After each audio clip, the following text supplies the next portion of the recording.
ವೇದಿಕೆ ಮೇಲೆ ಇರುವಂತ ನಮ್ಮ ಪಕ್ಷದ ಎಲ್ಲ ಹಿರಿಯ ಮುಖಂಡರು ಈಗಾಗಲೇ ಮಾತಾಡಿದ್ದಾರೆ. ನಾವು ಸೇರಿರುವಂತ ಸರ್ಕಲ್ ಇದು. ನಮ್ಮ ಹಿಂದ್ಗಡೆ ಕ್ರಾಂತಿ ಪುರುಷ ಬಸವಣ್ಣವ್ರನ್ನ ನಾವು ನೋಡ್ತಾ ಇದ್ವಿ. ಕಾಣಿಸ್ತಾ ಇದೆಯಾ? ಬಸವಣ್ಣ ಅವರಿದ್ದಾರೆ, ಕ್ರಾಂತಿಯನ್ನ ಮಾಡಿದಂಥವ್ರು. ಈ ಕಡೆ ನಾವು ಕ್ರಾಂತಿಯ ರೀತಿಯಾದಂತ ಸಂವಿಧಾನವನ್ನ ಕೊಟ್ಟಂತ ಅಂಬೇಡ್ಕರ್ ಅವರನ್ನ ನಾವು ನೋಡ್ತಾ ಇದ್ದೀರಿ. ಇಲ್ಲಿರೋರು ಯಾರು? ನಾವೆಲ್ಲ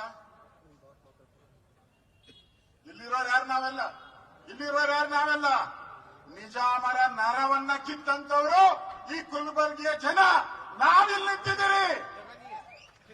ಕಾಂಗ್ರೆಸ್ಸಿನ ನರ ಕೀಳ್ಬೇಕಲ್ಲ, ನಾವು ಕೀಳ್ಬೇಕ ಬೇಡ? ಈ ಸರ್ಕಾರ ಇವತ್ತು ಎಸ್ ಸರ್ಕಾರ. ಎಸ್ ಅಂದ್ರೆ ಸುಪಾರಿ, ಎಸ್ ಅಂದ್ರೆ ಸೂಸೈಡ್.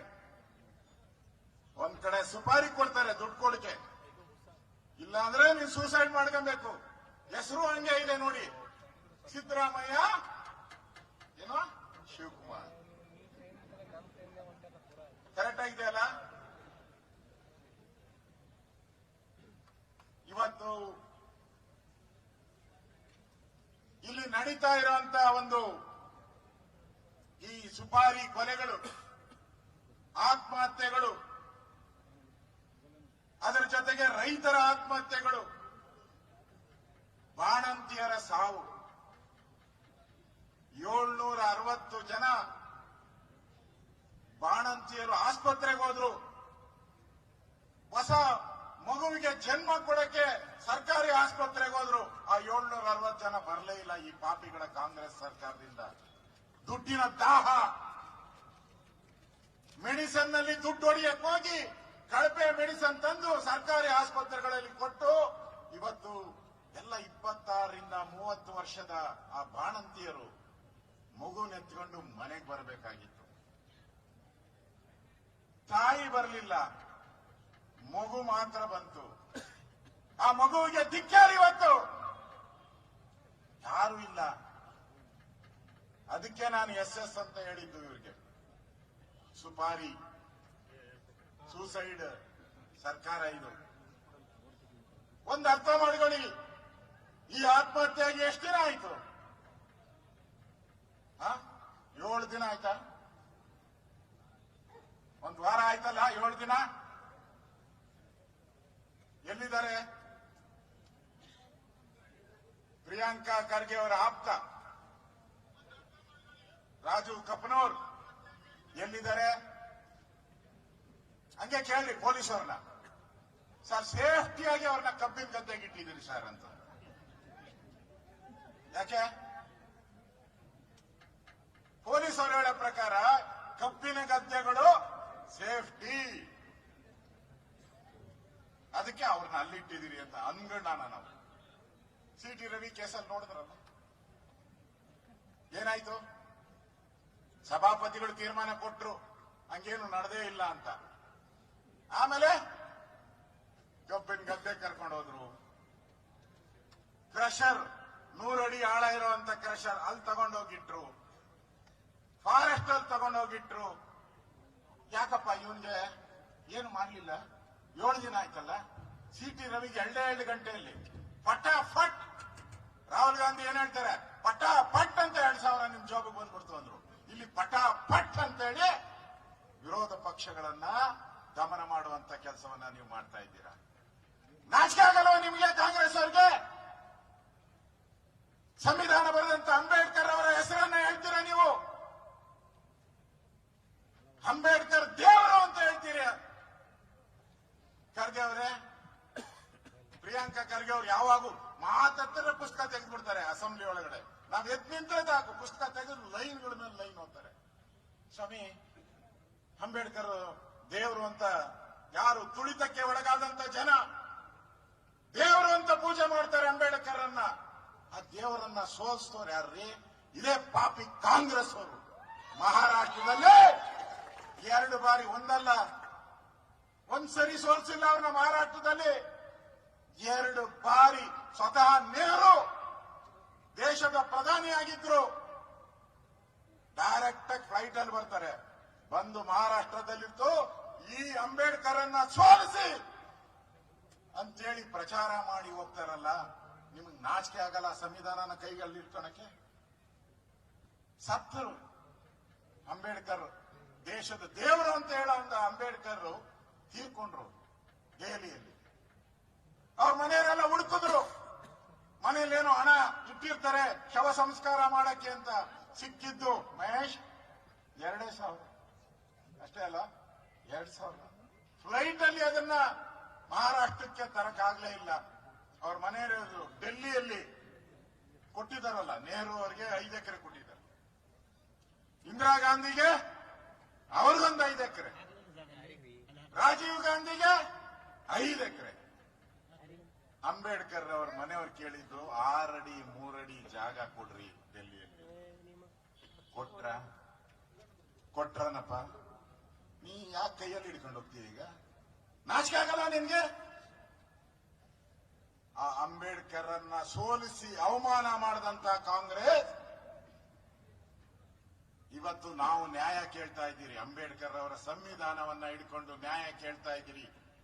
ಈ ಒಂದು ಸಚಿನ್ ಪಾಂಚಾಲ್ಯ ಅವರ ಕುಟುಂಬಕ್ಕೆ ನ್ಯಾಯ ಕೊಡಕ್ಕೆ ನಾವಿಲ್ಲ ಇಷ್ಟೆಲ್ಲ ಜನ ಸೇರಿರೋದು. ನ್ಯಾಯ ಬೇಕಲ್ಲ. ಸಿ.ಟಿ. ರವಿಗೊಂದು ಬೇರೆಯವ್ರಿಗೊಂದು ಆಗಂಗಿಲ್ಲ. ಈಶ್ವರಪ್ಪನವ್ರ ಕೇಸ್ ಆಯ್ತು. ಈಶ್ವರಪ್ಪನವ್ರ ಕೇಸ್ ಆದಾಗ ಅಸೆಂಬ್ಲಿಯಲ್ಲಿ ನಾನು ಇದ್ದೆ, ಆಡಳಿತ ಪಕ್ಷ, ನಾವು ಮಂತ್ರಿ ಆಗಿದ್ದೆ ನಾನು. ಅವಾಗ ಇದೇ ಪ್ರಿಯಾಂಕಾ ಖರ್ಗೆ ಸಂವಿಧಾನ ಪುಸ್ತಕವನ್ನ ಅಲ್ಲಿ ಇಟ್ಕೊಂಡಿದ್ದಾರ ನಾವು ಗೊತ್ತಿಲ್ಲ. ಅವರೊಂದು ಹೇಳಿಕೆಯನ್ನ ಕೊಟ್ರು, ಓದ್ತೀನಿ ಒಂದ್ಸರಿ. ಅವರು ಹೇಳಿದ್ಲೇನು, ನಂದಲ್ಲ ಇದು, ಖರ್ಗೆ ಅವರು ಹೇಳಿರೋದು. ಪ್ರಿಯಾಂಕಾ ಖರ್ಗೆ ಏನ್ ಹೇಳಿದ್ರು? ಒಬ್ಬ ವ್ಯಕ್ತಿ ಆತ್ಮಹತ್ಯೆಗೆ ಶರಣಾಗಬೇಕಾದರೆ ಎಷ್ಟು ಕಷ್ಟಪಟ್ಟು ಈ ನಿರ್ಧಾರಕ್ಕೆ ಬರಬೇಕು? ಬಿಜೆಪಿಯವರೇ, ಒಬ್ಬ ವ್ಯಕ್ತಿ ಆತ್ಮಹತ್ಯೆ ಮಾಡಬೇಕಾದ್ರೆ ಎಷ್ಟು ಕಷ್ಟ ಗೊತ್ತಾ ಬಿಜೆಪಿಯವರೇ? ಎಷ್ಟು ನೊಂದು ಈ ತೀರ್ಮಾನಕ್ಕೆ ಬರಬೇಕು ಗೊತ್ತಾ ಬಿಜೆಪಿಯವರೇ? ಇದು ದಾಖಲೆ ಅಲ್ಲವೇ? ಆತ್ಮಹತ್ಯೆಗೆ ಶರಣಾಗಿದ್ದಾರೆ, ಇದಕ್ಕೆ ಯಾರು ಹೊಣೆ? ಸಚಿವರ ವಿರುದ್ಧ ಕ್ರಮ ಏಕೆ ಎದುರುತ್ತೀರಿ? ನಮ್ಮನ್ನು ಕೇಳಿದ್ರು. ಅವರ ಈಶ್ವರಪ್ಪನವರ ರಾಜೀನಾಮೆಯನ್ನ ತಗಣಕ್ಕೆ ಯಾಕೆ ಎದುರ್ತಾ ಇದ್ದೀರಾ? ಇನ್ನು ಎಷ್ಟು ಜನ ಆತ್ಮಹತ್ಯೆ ಮಾಡಬೇಕು? ಎಷ್ಟು ಜನ ಬೀದಿಗೆ ಬರಬೇಕು? ನಾವು ಕೇಳ್ತಾ ಇದ್ದೀರಿ ನಿಮ್ಮನ್ನ. ಈ ಉತ್ತರ ಕೊಡಿ. ಈಶ್ವರಪ್ಪನವರು ಅವತ್ತು ಅವರೇನು ಲಂಚ ತಗೊಂಡಿರ್ಲಿಲ್ಲ. ಆಪಾದನೆ ಮಾಡಿದ ತಕ್ಷಣ ನಮ್ಮ ಕೇಂದ್ರದ ನಾಯಕರು, ಬಿಜೆಪಿಯ ನಾಯಕರು ಹೇಳಿದ್ರು, ನೀವು ತಪ್ಪು ಮಾಡಿಲ್ಲ, ಆದ್ರೆ ಜನಗಳ ದೃಷ್ಟಿಯಿಂದ ನೀವು ತಪ್ಪಿತಸ್ಥರಲ್ಲ ಅನ್ನೋದು ತೀರ್ಮಾನ ಆಗ್ಬೇಕು. ಅದಕ್ಕೋಸ್ಕರ ರಾಜೀನಾಮೆ ಕೊಡಿ ಅಂದ ತಕ್ಷಣ ಈಶ್ವರಪ್ಪ ಒಂದು ಸೆಕೆಂಡ್ ಯೋಚನೆ ಮಾಡದೆ ರಾಜೀನಾಮೆಯನ್ನ ಕೊಟ್ಟೋದ್ರು. ನೀ ಯಾಕೆ ಕೊಡ್ಲಿಲ್ಲಪ್ಪ? ಕೊಡ್ಬೇಕಲ್ಲ ನೀನು. ಏನ್ ನಿಮ್ಮ ಹೈಕಮಾಂಡ್ ಸತ್ತೋಗಿದೆಯಾ? ಸತ್ತಿದೆಯಾ ನಿಮ್ಮ ಹೈಕಮಾಂಡ್? ಕಾಂಗ್ರೆಸ್ ಹೈಕಮಾಂಡ್ ಕಮಾಂಡ್ ಇಲ್ಲದೆ ಇರುವಂತ ಹೈಕಮಾಂಡ್ ಕಾಂಗ್ರೆಸ್ ಅವರು ಇವತ್ತು ಈ ರೀತಿ ಅಗೌರವ ಮಾಡಿ ಸಂವಿಧಾನದ ಬಗ್ಗೆ ಭಾಷಣ ಮಾಡ್ತೀರಾ? ಇವತ್ತು ಕಲಬುರಗಿಯಲ್ಲಿ ಆಗ್ತಾ ಇರೋ ಘಟನೆ ಇದೊಂದೇ ಅಂತಲ್ಲ, ಈ ತರ ಘಟನೆಗಳು ಎಲ್ಲ ಬೆಂಗಳೂರಿಂದ ಹಿಡಿದು ಬೆಳಗಾವಿಯವರೆಗೂ, ಕಲಬುರಗಿ, ಬೀದರ್ ಎಲ್ಲ ಕಡೆನೂ ಕೂಡ ಆತ್ಮಹತ್ಯೆಗಳು, ಕಾಂಟ್ರಾಕ್ಟರ್ಗಳ ಆತ್ಮಹತ್ಯೆ ಆಗ್ತಾ ಇದೆ, ನಿಷ್ಠಾವಂತ ಅಧಿಕಾರಿಗಳ ಆತ್ಮಹತ್ಯೆ ಆಗ್ತಾ ಇದೆ, ತಾಯಂದಿರು ಆಸ್ಪತ್ರೆಗೆ ಹೋಗಿ ವಾಪಸ್ ಬರದಂತ ಸ್ಥಿತಿಯಲ್ಲಿದೆ. ಇದಕ್ಕೆಲ್ಲ ಕಾರಣ ಕಾಂಗ್ರೆಸ್ಸಿನ ದುಡ್ಡಿನ ದಾಹ, ಕಮಿಷನ್ ದಾಹ. ಇಲ್ಲಿರೋದು ಕರ್ನಾಟಕದಲ್ಲಿರೋದು ಕಮಿಷನ್ ಹೊಡೆಯುವಂತ ಸರ್ಕಾರ. ಇಲ್ಲಿರೋದು ಯಾವ ಸರ್ಕಾರ? ಕಮಿಷನ್ ಹೊಡೆಯುವಂತ ಸರ್ಕಾರ. ನಿಮ್ ಕಮಿಷನ್ ಆಸೆಗೋಸ್ಕರ ಇವತ್ತು ಆತ್ಮಹತ್ಯೆಗಳಾಗ್ತಾ ಇದೆ. ಅಧಿಕಾರಿಗಳಿಗೂ ನಾನು ಹೇಳಕ್ ಇಷ್ಟಪಡ್ತೀನಿ, ಪೊಲೀಸವ್ರಿಗೂ ನಾನು ಹೇಳಕ್ ಇಷ್ಟಪಡ್ತೀನಿ, ಈ ತರ ತಾರತಮ್ಯ ನಡೆಯಲ್ಲ ಬಹಳ ದಿನ. ರೊಟ್ಟಿ ಹೆಂಗೆ ತಿರುವಾಗ್ತಿರಲ್ಲ, ಇಲ್ಲಿ ಜೋಳದ ರೊಟ್ಟಿ ತಿರುವಾಗ್ತಿರ್ತಾನೆ, ತಿರುವಾಕೋ ಕಾಲ ಈಗ ಬಂದ್ಬಿಟ್ಟಿದೆ. ಎಚ್ಚರಿಕೆ ಇರ್ಲಿ. ಈ ತರ ಮೋಸದ ರಾಜಕಾರಣ ಕಾಂಗ್ರೆಸ್ ಅವ್ರು ಏನ್ ಮಾಡ್ತಾ ಇದ್ದಾರೆ? ಉಪ್ಪು ತಿಂದೋರ್ ನೀರು ಕುಡಿಲೇಬೇಕು ಅಂತ ಗಾದೆ ಇದೆ.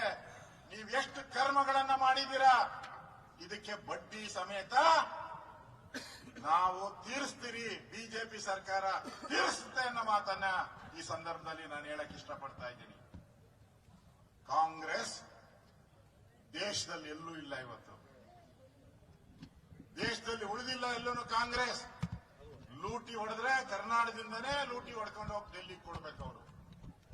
ಅದಕ್ಕೋಸ್ಕರ ಎಲ್ಲಾ ಟ್ಯಾಕ್ಸ್ಗಳು ಇವತ್ತು ಏನಾನ ಹೇಳಿದ್ರು ಸಿದ್ದರಾಮಯ್ಯ, ಏನ್ ಹೇಳಿದ್ರು? ನಾನು 5 ಗ್ಯಾರಂಟಿ ಕೊಡ್ತೀನಿ, ಒಂದೇ ಒಂದು ತೆರಿಗೆ ಏರಿಕೆ ಮಾಡಲ್ಲ, ಒಂದೇ ಒಂದು ರೂಪಾಯಿನೂ ಕೂಡ ನಾನು ತೆರಿಗೆ ಏರಿಕೆ ಮಾಡಲ್ಲ ಅಂತ ಹೇಳಿ ಭಾಷಣ ಮಾಡಿದ್ರು. ಇವತ್ತು ಯಾವ್ದು ಬಿಟ್ಟಿದ್ದೀರಪ್ಪ? ಗಾಳಿ ಒಂದು ಬಿಟ್ಟಿದ್ದೀರ ಅಷ್ಟೇ, ಇನ್ನೆಲ್ಲದಕ್ಕೂ ತೆರಿಗೆ ಹಾಕ್ಬಿಟ್ರಲ್ಲ. ಹಾಲಿಂದ ಆಲ್ಕೋಹಾಲ್, ಕರೆಂಟು, ಬಸ್ ಚಾರ್ಜ್, ಮೊನ್ನೆ ಬಸ್ ಚಾರ್ಜ್ ಮಾಡಿಬಿಟ್ರು. ಅವ್ರು ಹೇಳಿದ್ರು ಟ್ರಾನ್ಸ್ಪೋರ್ಟ್ ಡಿಪಾರ್ಟ್ಮೆಂಟ್ 10 ವರ್ಷದಿಂದ ಏರಿಕೆ ಮಾಡಿಲ್ಲಂತೆ. ಯಾಕೆ? ಬಿಜೆಪಿ ಇತ್ತು ಏರಿಕೆಯನ್ನ ಮಾಡಿಲ್ಲ. ಬಿಜೆಪಿ ಏರಿಕೆ ಮಾಡಲಿಲ್ಲ, ಕಾಂಗ್ರೆಸ್ ಅವರು ನಾವು ಬಂದು ಏರಿಕೆಯನ್ನ ಮಾಡ್ತೀರಿ. ಈ ರೀತಿ ಏರಿಕೆ ಮಾಡುವಂತ ಕಾಂಗ್ರೆಸ್ ಇವತ್ತು ಕರ್ನಾಟಕದಲ್ಲಿದೆ. ನಾವು ಇವತ್ತು ಒಂದು ಪ್ರತಿಜ್ಞೆಯನ್ನ ಮಾಡಬೇಕು. ಈ ತರ ಆತ್ಮಹತ್ಯೆಗಳು ಇನ್ನು ಮುಂದೆ ನಡಿಬಾರದು ಅಂದ್ರೆ ಈ ಆತ್ಮಹತ್ಯೆಗೆ ಸರಿಯಾದಂತ ಯಾರು ಮಾಡಿದ್ದಾರೆ? ರಾಜು ಕಪ್ನೂರ್ ಅವ್ರು ನಮ್ ಸಂಬಂಧನೇ ಇಲ್ಲ ಅಂತ ಹೇಳ್ತಾರೆ.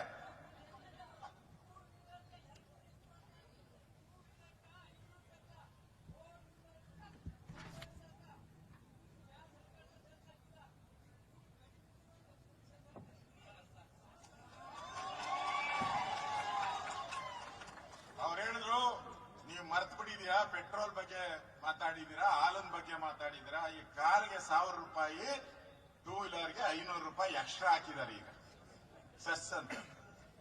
ಈ ಮನೆ ಆಳು ಕಾಂಗ್ರೆಸ್ ಅವರು ಉಗಿದು ಉಪ್ಪಾಕಿ ಅಂತ ಹೇಳಿದ್ರು, ನಮ್ಮಲ್ಲಿ ಉಗಿದು ಉಪ್ಪಾಕಿ ಅಂತ. ಅಂದ್ರೆ ಈ ರಾಜು ಕಬ್ಬನೂರ್ ಅವರೊಬ್ಬ ಗೂಂಡ ಆಕ್ಟ್ ಅಲ್ಲಿ ಇದ್ದ. ಹಿಂದೆ ಆ ಗೂಂಡ ಆಕ್ಟರ್ನ ತೆಗಿಬೇಕು ಅಂದ್ರೆ ಗೊತ್ತಾ ನಿಮ್ಗೆ? ತೆಗಿಯಕ್ ಸಾಧ್ಯನೇ ಇಲ್ಲ. ನಾನು ಹೋಮ್ ಮಿನಿಸ್ಟರ್ ಆಗಿ ಕೆಲಸ ಮಾಡಿದ್ದೆ, ಆಗದೇ ಇಲ್ಲ. ಯಾವಾಗ ಅವನು ಸ್ಲೇಟ್ ಇಟ್ಕೊಂಡಿರೋ ಫೋಟೋ ಸ್ಟೇಷನ್ಗಳಲ್ಲಿ ಇದ್ದೇ ಇರ್ತೈತೆ. ಯಾವಾಗ ಅವನ್ನ ಗೂಂಡ ಆಕ್ಟ್ ಇಂದ ಯಾರಪ್ಪ ತೆಗೆಸಿದ್ರು ಫೋನ್ ಮಾಡಿ? ನೀವೇ ಅಲ್ವೇನ್ ಕಾಂಗ್ರೆಸ್ ಅವರು? ಗೂಂಡ ಆಕ್ಟ್ ಅನ್ನ ತೆಗೆಸಿದ್ದೀರ ಅವನ ಮೇಲೆ. ನಮ್ಮವನಲ್ಲ ಅಂತೀರ. ಈಗ ಇಲ್ಲಿ ನಮ್ಮ ಮಹೇಶ್ ಹೇಳಿದ್ರು, ಫಸ್ಟ್ 3 ಜನ ಕಾಂಗ್ರೆಸ್ ಅವರೇ. ಅದರಲ್ಲಿ ಅವ್ರು ಬರೆದಿರೋ ಹೆಸರಲ್ಲಿ ಫಸ್ಟ್ 3 ಜನ ಕಾಂಗ್ರೆಸ್ ಅವರೇ. ಅವ್ರ ಡೆತ್ ನೋಟ್ ಅಲ್ಲಿ ಬರೆದಿರೋದು 3 ಜನ ಕಾಂಗ್ರೆಸ್ ಅವರೇ. ಅದಕ್ಕೆ ಎಲ್ಲ ಈಗ ಕಬ್ಬನ್ ಗದ್ದೆ ತಗೊಂಡೋಗಿ ಇಟ್ಕೊಂಡಿದ್ದಾರೆ ಅವ್ರನ್ನೆಲ್ಲ. ಪಾಪ ಪೊಲೀಸರು ನೋಡೋಣ ಆ ಕಬ್ಬನ್ ಗದ್ದೆಯಿಂದ ಯಾವಾಗ ಹಿಡಿತಾರೆ ನೋಡೋಣ. ಆದ್ರೆ ನಾವು ತೀರ್ಮಾನ ಮಾಡೋಣ, ಈ ಸರ್ಕಾರ ಬಡವರನ್ನ ರಕ್ತ ಇರ್ತಕ್ಕಂಥ ಸರ್ಕಾರ. ಆತ್ಮಹತ್ಯೆಗಳಿಗೆ ಇನ್ನು ಪುಷ್ಟಾಪ್ ಆಗ್ಬೇಕಾದ್ರೆ ಈ ಸರ್ಕಾರಕ್ಕೆ ನಾವು ಸರಿಯಾದಂತಹ ಪಾಠವನ್ನ ಕಲಿಸಬೇಕು.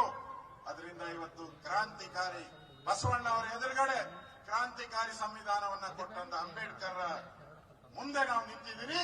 ಈ ಕಲಬುರಗಿಯಲ್ಲೂ ಕೂಡ ಇದಕ್ಕೆ ನ್ಯಾಯ ಕೊಡಿಸೋವರೆಗೂ ಬಿಜೆಪಿ ವಿರಮಿಸುವುದಿಲ್ಲ, ಹೋರಾಟ ಮಾಡ್ತೀರಿ.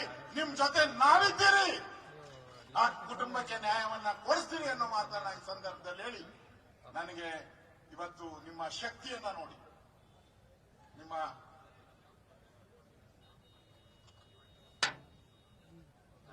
ಗದಗ್ನಲ್ಲಿ ಇವತ್ತು ಕೂಡ ಮತ್ತೊಬ್ಬ ಗುತ್ತಿಗೆ ಇಂಜಿನಿಯರ್ ಆತ್ಮಹತ್ಯೆ ಮಾಡ್ಕೊಂಡಿದ್ದಾರೆ. ಈಗ ಅದು ರವಿಕುಮಾರ್ ಅವರು ಹೇಳ್ತಾ ಇದ್ದಾರೆ ಗದಗ್ನಲ್ಲಿ. ಅದಕ್ಕೋಸ್ಕರ ಇನ್ನೇನು ಈ ಸರಣಿ ಮುಗಿಯಲ್ಲ. ನಾವೆಲ್ಲರೂ ಕೂಡ ಇಲ್ಲಿಂದ ಡೈರೆಕ್ಟ್ ಆಗಿ ಮನೆಗೆ ಮುತ್ತಿಗೆ ಹಾಕುವಂತ ಕೆಲಸವನ್ನ ನಾವೆಲ್ಲರೂ ಒಟ್ಟಿಗೆ ಮಾಡೋಣ ಅಂತೇಳಿ ನನ್ನ ಮಾತನ್ನ ಮುಗಿಸ್ತಾ ಇದ್ದೀನಿ. ಭಾರತ್ ಮಾತಾ ಕಿ, ಬಸವಣ್ಣನವರಿಗೆ, ಕ್ರಾಂತಿಕಾರಿ ಬಸವಣ್ಣನವರಿಗೆ, ಕ್ರಾಂತಿಕಾರಿ ಅಂಬೇಡ್ಕರ್ ಅವರಿಗೆ ಧನ್ಯವಾದ. ಈ ವಿಡಿಯೋ ನಿಮಗೆ ಇಷ್ಟವಾದಲ್ಲಿ ಲೈಕ್ ಮಾಡಿ, ಶೇರ್ ಮಾಡಿ, ಸಬ್ಸ್ಕ್ರೈಬ್ ಮಾಡಿ.